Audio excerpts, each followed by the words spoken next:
They were the heroes from the future, teenagers protecting the universe from those that would sow the seeds of chaos.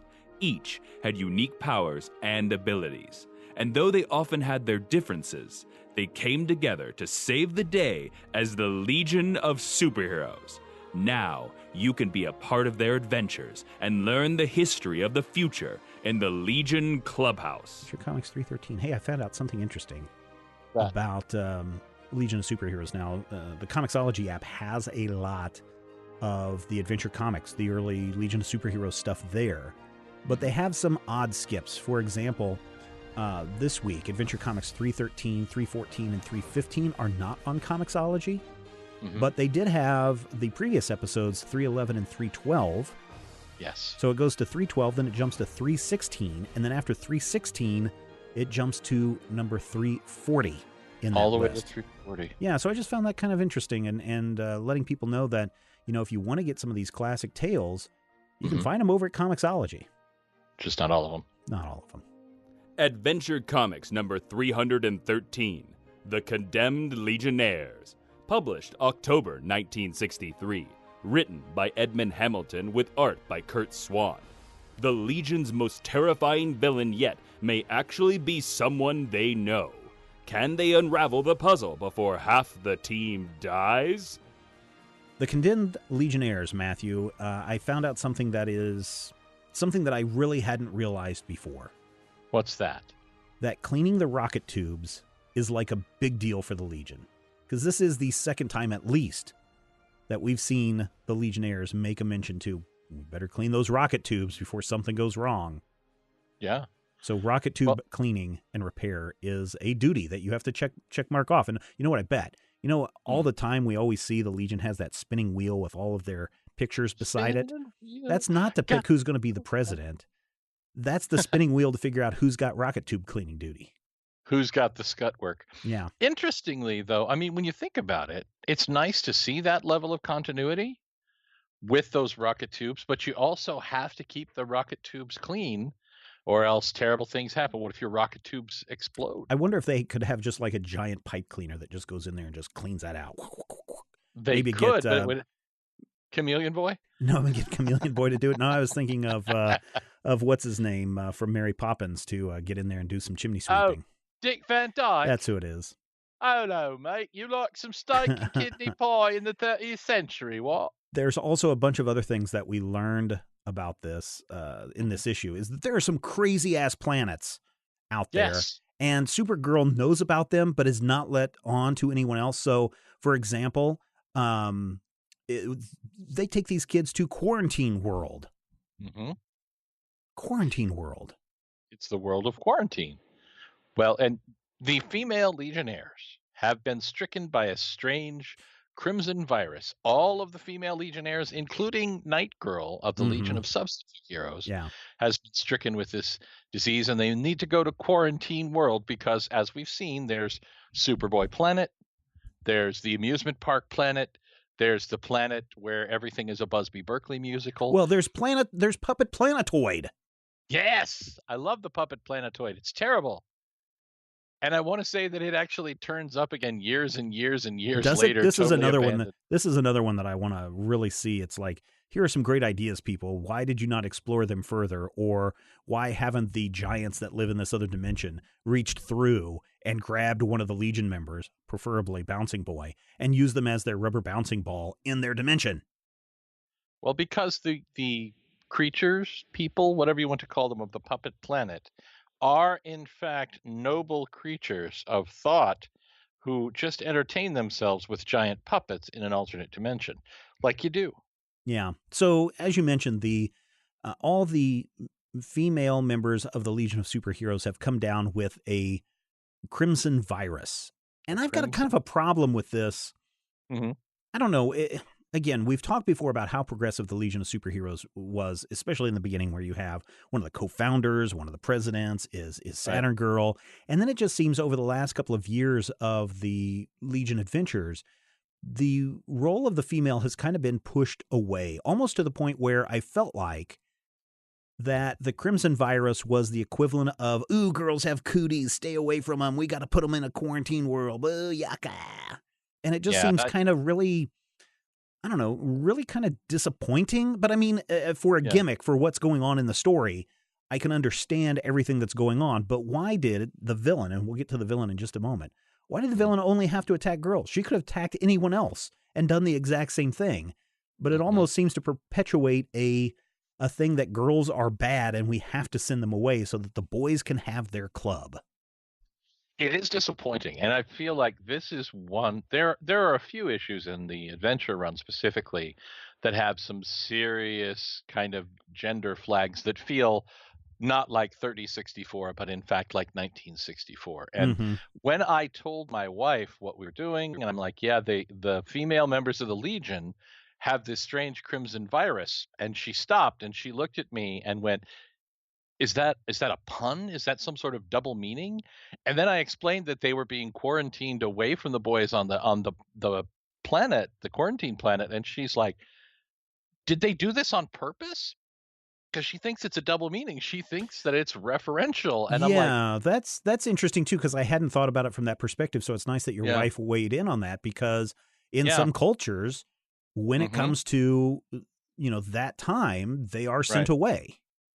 And she was adamant, just from hearing the description here, that somehow this is a veiled reference to menstruation. And I'm like, I can't say that it's not, because there's so much there. I'm wondering if it was intentional or not. I know, and that's why I get back to this thing about, Yeah. it Girls almost, have cooties, girl girls have germs. cooties. They're gross. Get away from them. Stay away. And just, even though that's not the point of this issue at all, Right. it's just something I couldn't get out of my mind, saying, wow, it really is. It's troubling. Yeah. And yeah. it makes for a fabulous cover, because the cover of this issue is top-notch stuff. Oh It's yeah, they're all I purple want to say faced that, and yeah, but I want to say that it's a swan cover. And if you look well, at he it, did the art it's throughout this really whole issue, so it wouldn't surprise me if he also did the cover. it's really, really fascinating to actually break this down and look at it and say, well, I understand that, in the Silver Age of comics, often the issues were put together with the expectation of, let's create a cover and then reverse engineer a story that fits with it. So I can imagine that cover being built first without thinking, what is it going to, I mean, what's the theme going to be here when something strange takes out all of our female characters? And then the male characters are basically forced to treat the entire, an entire third of their team as a damsel in distress. It is problematic. And I really believe that I have an explanation of why it happens. Well, I kind of like your wife's take on this, because the villain is a female super who goes by the name Satan Girl. And if you're going by a lot of the stereotypes of what happens when someone is on their menstrual cycle, Right. having someone turn evil and bad Yep. seems to kind of tie into that. Now, I'm sure we're probably reading way, way, way too much into this. It's, we've been doing that for 14 issues. Why stop now? But with probably half of their readership girls at this time, I'm sure many of them identified as much with what was going on as your wife did. It is entirely possible. I firmly believe, though, that the reason this happens is because this is not a Legion of Superheroes story. No, it really isn't. And you got to remember that Adventure Comics, while the Legion of Superheroes often had the first story, Adventure Comics is all about Superman or Superboy and Supergirl and everything else that goes on. Super Horse and Super Chicken. Yeah. This is a Supergirl story. This is, had this been presented as an issue of Supergirl or a backup in Adventure with a Supergirl title, it would have been just as legit. This is a Supergirl story featuring Superboy and the Legion and a few other super. Well, and the Legion of Super Pets also appear. And so here's a really cool part of this book is that this may be the first time, if I'm not mistaken, that we see Supergirl and Superboy in the issue at the same time when all the Legion members are present. You may be right, actually. I can't remember. and then throw in the Legion of Super Pets and the Legion of Substitute Heroes and the Legion of Superheroes. This is like a hat on a hat of everything that you want in your Legion of Superheroes hat sandwich. And the thing that's really great is this is the second appearance of the Super Pets, and as yet they are being treated as a serious force to be reckoned with. Yeah, the Super Pets are actually treated as the emergency backup team that the Legion of Substitute Heroes wants to be. I know, right? Poor Legion of Substitute Subs are Heroes. like, we want to help. No, I'm sorry. You're not a horse. We got a cat and a monkey. You're not a monkey. Yeah. We've got a monkey. Why would we need you, Polar Boy? Actually, we've got a cat, a dog, a monkey, and a centaur who got changed into a horse, who got changed into a human, who got was he he was a horse that got turned into a human that got turned into a Yeah, don't try to figure it out. My brain explodes, but it's coming. So here's the thing. Satan Girl. Satan Girl. Oh my gosh, 1963. And you've got an edgy character with the name Satan? That's pretty crazy. And of course, now that we're talking about the other part of the problematic part of this issue, it makes it even more sad. But can you imagine Hamilton sitting there at his typewriter and going, what shall I call this evil character? Oh, I know, Satan Girl. And then Mort Weisinger, or whoever is the editor at the time, going, yeah, Satan Girl, let's go with that. And then the censors are like, yeah, sure, go ahead. As long as you don't have Satan on the cover, then you're okay with it. Well, the Comics Code Authority is like, does it say zombie in the issue? Okay, you're good. They don't care. So the weird thing about Satan Girl is, the boys figure out they don't know how to handle this crazy Satan Girl. So the Supergirl calls up from the time stream, and they bring her into the story. Another plus for me, because they've got power, they've got brains, they've got all this stuff, and they're like, we don't know how to fight a girl. We don't know how to deal with girls. Yeah. Yeah. Yeah, that's so problematic. What a horrible issue this is. But they call in Kara Zor-El, the mighty Supergirl, from the future of their past. Yes. And every time she tries to take down Satan Girl is right there with something that counteracts what Supergirl was going to do. Even when she tries to take them to this secret puppet planetoid that no one knows about but her. Yep. Suddenly Satan Girl is there, raining red kryptonite down on people, or green kryptonite, or trying to zap them with lasers, and she just matches them point for point for point, until even the Legion of Super Pets have to be called in to try to battle this, and they end up on this really weird world, and maybe it's Puppet Planetoid. I don't remember which one it is, because they jump to a couple of different planets in this issue. They do end up on Puppet Planetoid when the Super Pets attack. Okay, but they end up on this weird planet where there's these ugly, round, bouncing creatures. They're all hairy and gross, and all they have is a face. It's like somebody popped off a head and they're bouncing it around. But do you remember there used to be a toy that were the these Mad Balls? Yeah, maybe that's what it is. Mad Balls. Yeah, that's what. Imagine hairy Mad Balls. Paging hairy Mad Balls. Like courtesy phone for hairy Mad Balls. Hairy Mad Balls was the greatest magician of the 1800s, actually. So imagine a bunch of hairy Mad Balls jumping all up and down and being super friendly with Supergirl. Yeah. And then when Satan Girl shows up, they're all super friendly towards her too. And all the supers are like, what's going on? Why? And then Supergirl's like, oh, I know Satan Girl's secret. And then she turns and looks at the audience and goes, do you? Find out after page 2. She does not. No, but it would make a lot more sense if they did. It'd be a very Ellery Queen sort of thing. But yes, Satan Girl has been a step ahead of her the whole time. It's as if she's been in her head. It's like they're the same person, Stephen. Wait a minute. Supergirl seemed to arrive at the exact moment that she needed to arrive in the future. I wonder if anyone's ever overshot their time destination. Yes, they have. Superboy did that actually in the tabloid, the C55, where Saturn Girl married Lightning Lad. He overshot and ended up too far in the future.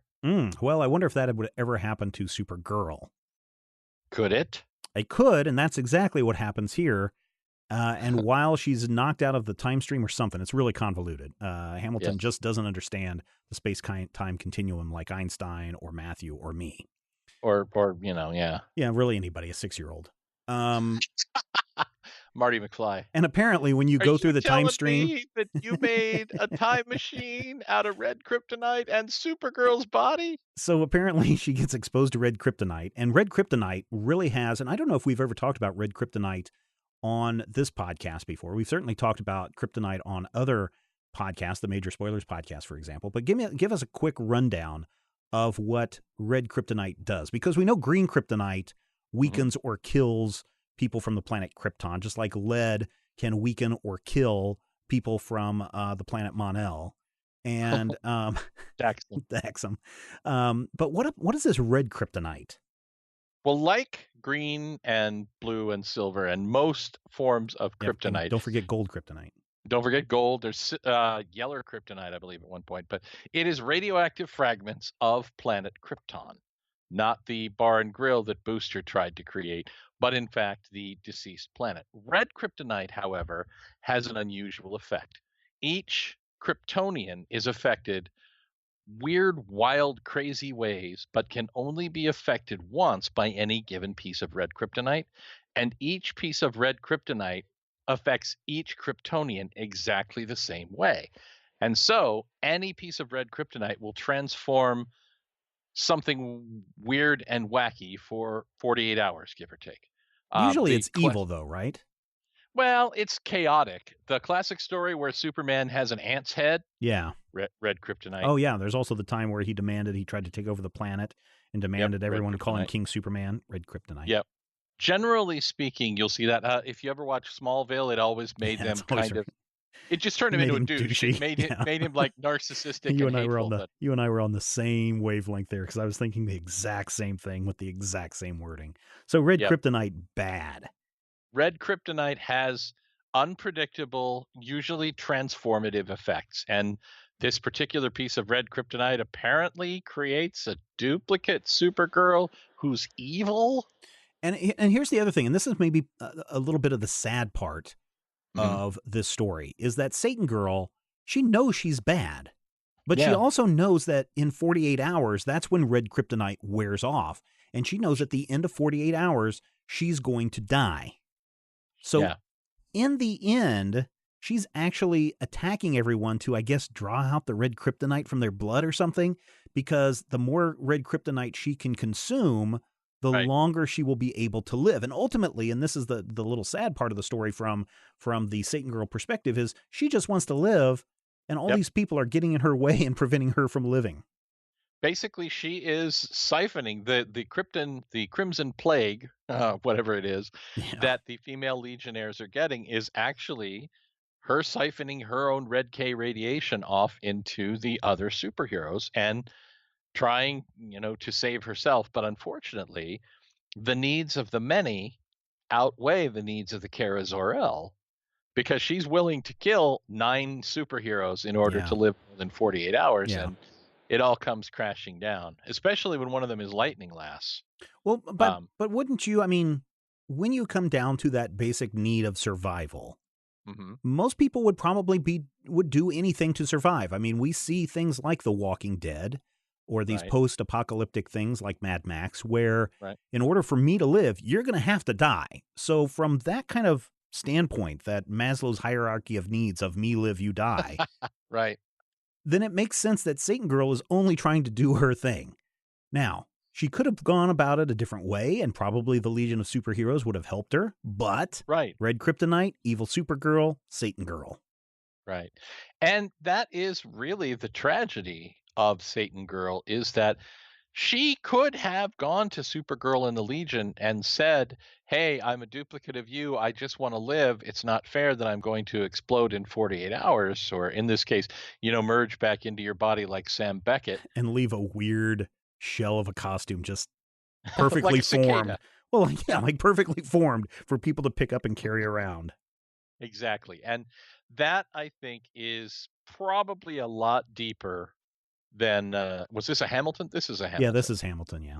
Yeah, this is a lot deeper than Hamilton probably wanted to go, but it is interesting to look at this issue and break down how many hoops they had to jump through to, first of all, make their cover image interesting and fascinating. But, when you said 313, 314 aren't on Comixology, my first thought was, yeah, that makes sense. They're really not that impressive. They're not very memorable. And with the exception of the name Satan Girl, which is top notch. I mean, Right. No, I mean, that that's is really good and edgy. that is great. It's top tier stuff. And with the exception of that name, there really isn't a whole lot clever here. This is a Supergirl story Mm-hmm. that hinges on your but simple red kryptonite plot. All of the Legionnaires kind of get sidetracked. The female Legionnaires get short shifted hard and, thrown in a quarantine on quarantine planet. So it's a story that I can understand why it may not be readily available on the streaming, because there isn't really, this is not something that gives us giant first appearances. Yes, second appearance of the Super Pets, I'll grant you that. But even the Super Pets don't get any lines. You don't get, No, you those don't get. thought going, "Me, I'm Crypto." Yeah, you don't even get Comet going, "Oh, gee, Supergirl, I sure do love you."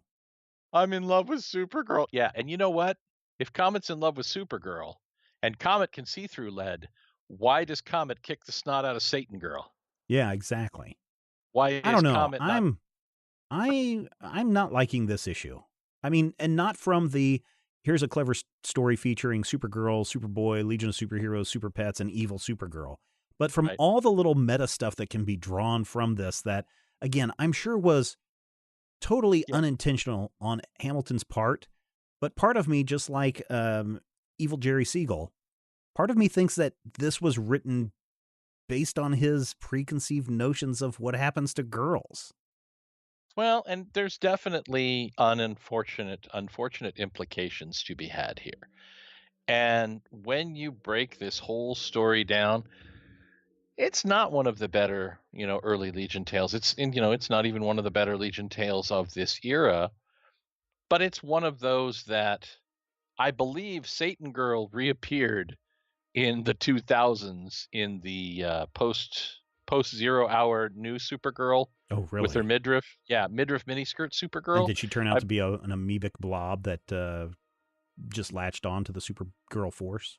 I don't remember because I didn't read it, but I Yeah, remember nobody seeing else that and did going, either. "Oh yeah, Satan Girl." Yeah. She was vaguely memorable for a minute in Adventure Comics. Yeah, and really the issue is not that memorable, so let's move on.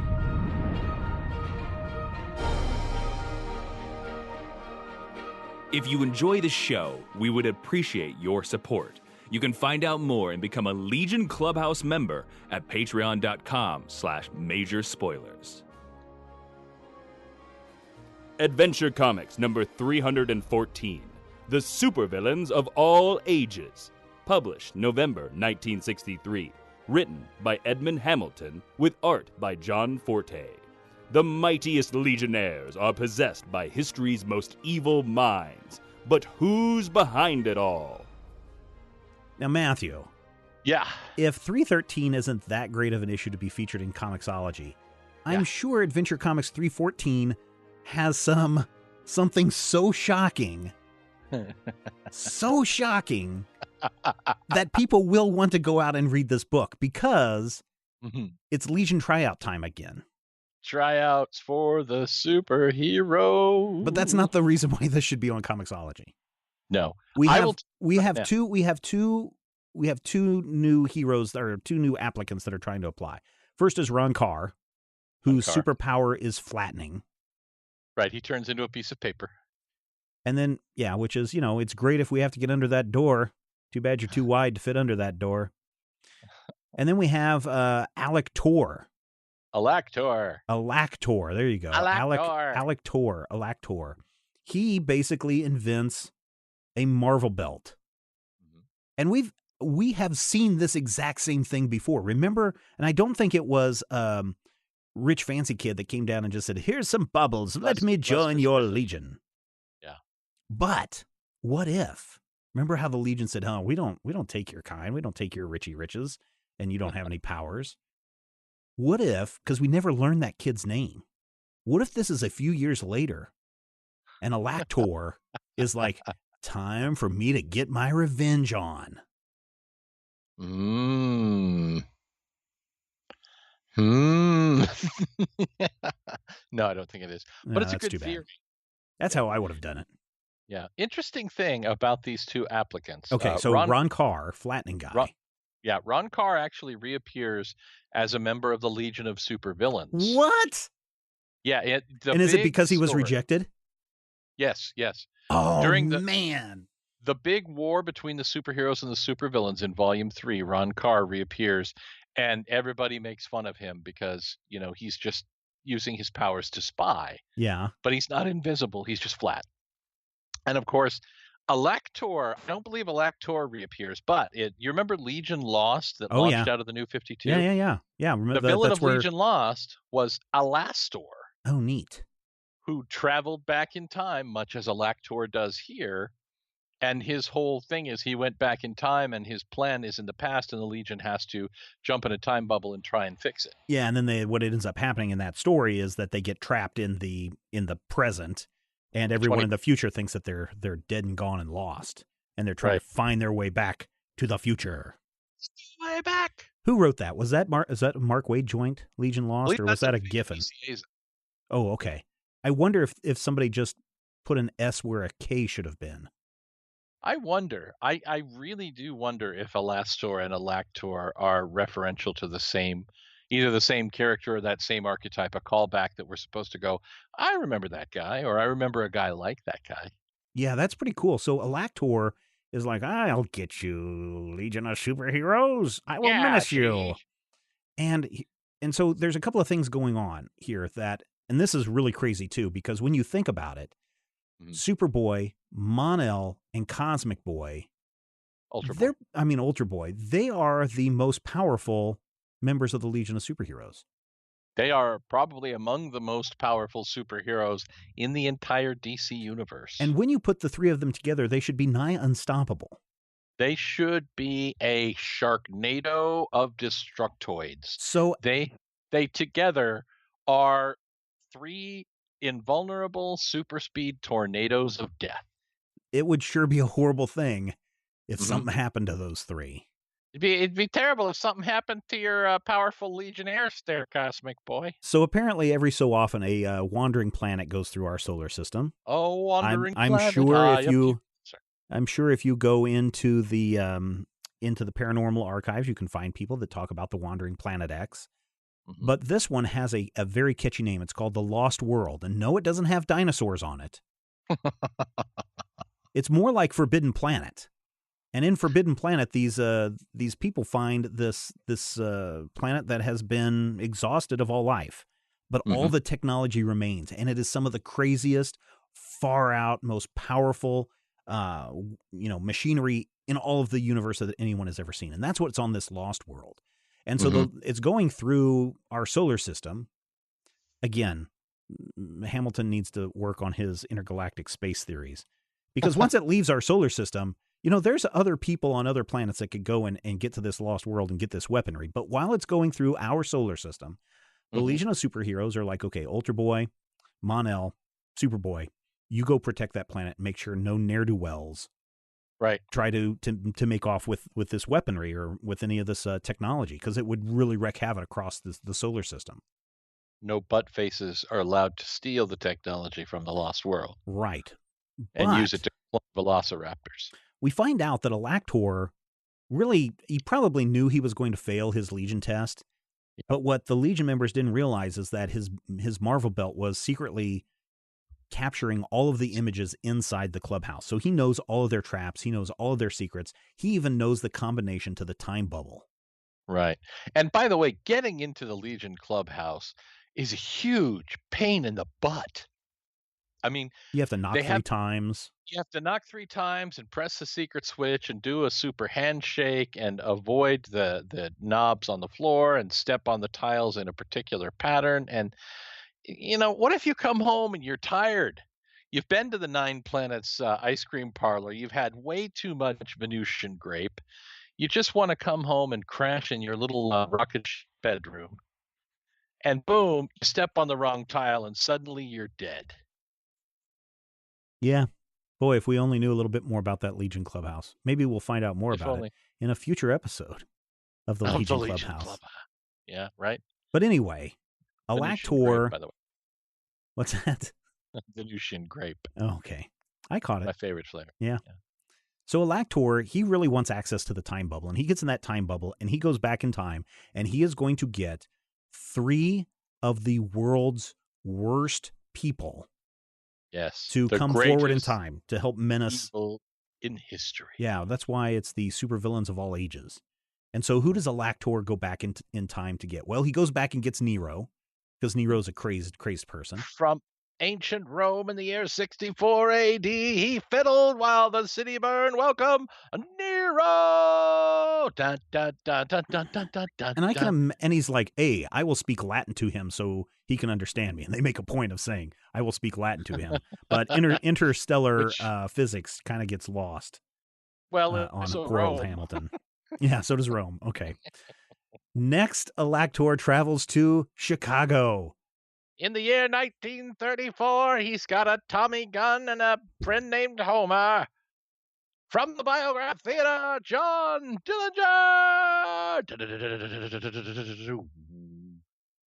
And because, and because it's 1963, and the world is still reeling from another horrible person. No, we're not talking about Eisenhower. Oh. We're not talking about Edison. Oh. We're not talking about Nixon because, we're about a decade before that. Well, Nixon was the governor of California, I believe. Well, there you go. Yeah.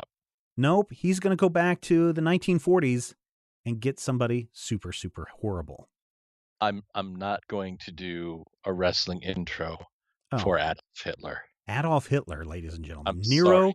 Dillinger, and Adolf Hitler show up in this issue. And not only that, I am not going to sully wrestling. At one point, one of the Legion members goes, Hitler was right. Yes, everyone has seen that panel floating around on the internet where Elector puts the minds of Dillinger, Hitler, and Nero. Yeah, right. Because I can think of 20 other worse people, like Attila the Hun. Right.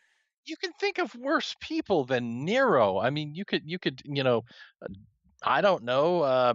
Who's that guy who strangled everybody with the thing? What was his name? The Boston Strangler? Burke and Hare. I mean, you can come Zodiac up with Killer. worse people than They could have Nero. gotten Ted Cruz to be one of the bad guys. That's still in the future, although the Legion is in the future. So. You'd think they would have seen this coming and prevented it. Superboy's body is inhabited with the personality of Adolf Hitler. Yeah, it's a mind swipe, right? I mean, I know they say personality, but it is a mind swipe. Or at the very least, an overlay of the villain's personalities and ruthlessness on our heroes.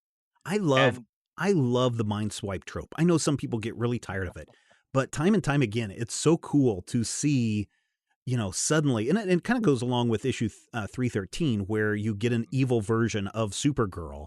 This time it takes 3 boys to get inhabited or mind wiped by by villains in order to equal the insanity that was Satan Girl. But I mean, I love it. I mean, you look at the Golden Age series that DC put out, which has Hitler's brain being put into what was his name? Atomic Man? Dynaman. It's just, I love that trope for whatever reason, because the shocking reveal that, this person that I've been in love with all this time is secretly this evil person. It's just a wonderful reveal when it happens. Now, unfortunately, kind of like the way Matthew revealed that the evil characters get transferred into our heroes. That's kind of how they reveal it here. It's just like Elector comes to the Legion of Superheroes and is like, "You guys want to surrender now?" And they're like, "No, you dork." And he's like, "All right, no, you asked for it. You now, yeah, you asked for it." And then he goes and he gets this technology off of this lost world and uses it to swap their minds. And it's crazy times, man. And the best part is, faced with Hitler, Nero, and Dillinger, Elector says, "Now I saved you, so we've got a deal, right?" And they're like, "No, we're going to tie you up and beat you to death." But well, they don't beat him to death, but nearly death, mostly dead. Oh, and mostly dead is still a little bit alive, which is good because he's the only one who can reverse the mind swaps. But it really is fascinating to me to see the hierarchy of superheroes at Silver Age DC, because obviously Superman, Superboy, Right, Supergirl, right. Kryptonians are at the top. Mon and Ultra Boy are like just a half step down. Mm-hmm. But the rest of the Legionnaires in this issue are treated as 15 guys who are outmatched by 3. Well, but yes and no, because there is a really cool thing that happens in this issue that I thought was really cool, but also showcased why you don't want to go up against Superman, Mon-El, or Ultra Boy, Right. because Chameleon Boy, Invisible Kid, and Shrinking Violet, they're like, look, we need to infiltrate the bad guy base. And so, a Chameleon Boy, you transform into one of the guys so that they don't know that it's really you. And Invisible Kid, you go snooping around and seeing what information you can get. And Shrinking Violet, you shrink down to your little tiny size and you go in and try to flip some switches or something. I mean, they really have some specific goals in mind for these three. Yep. And when you think about it, and we've kind of made fun of Invisible Kid a couple of times in this series because of kind of his dorkishness about what he does when he's invisible. I forgot to turn myself back to visible. Oh, no. But I mean, when you think about it, if you're going undercover or you sending somebody in on a mission that has to be covert, those are the 3 Legionnaires at this point that are best suited for that job. Those are your guys. And later on, they will be codified into the Legion Espionage Squad. I love that. I love under that. Chameleon Boy's leadership. And later on, you'll see other members join, but it's always Chameleon Boy. And later on, the second Invisible Kid will join after something happens to this Invisible Kid. But oh no, I like the fact he's going to forget to turn himself visible, and they left him in the closet. With 22 heroes in play, you kind of have to write in your super villain for Aquaman moment. And here's a reason why someone has to swim. But they do it really well here, that the most powerful Legionnaires of all time are here and they're evil. So who are we going to fight back with? Obviously, these 3 guys who have the subtlest, quietest powers. Mm-hmm. The Espionage Squad. I consider this to be the first appearance of the Espionage Squad, or I can see that. I mean, if that's a really a real thing for the Legion to have in place and use on a regular basis, then by all means, yes, I would certainly count that as that. Absolutely. And when you see them in action, what they really do is distract the bad Legionnaires, but they have the moment where it is fascinating that the team says, okay, how do we fight ultimate power? We fight them with guile, with sneakiness, and with super, brainy thinking outside the boxery. Although Brainiac is not in this issue. But that's kind of neat, seeing that Invisible Kid may be the person who's standing between Super Hitler destroying the world and everything else. That is fascinating. Hitler's brain in Superman's body. I know it's a horrible idea, but you got to think in 1960s and even today, Nazis are your go-to villains. And I know with Steve Rogers being a Hydra agent and all that stuff, people are kind of sick and tired of that trope. But even in the 70s and 80s, Matthew, when it came time to pull up some truly awful villains, it was always Nazis. And we cheered that the bad guys were Nazis because it meant it was time to kick some Nazi butt.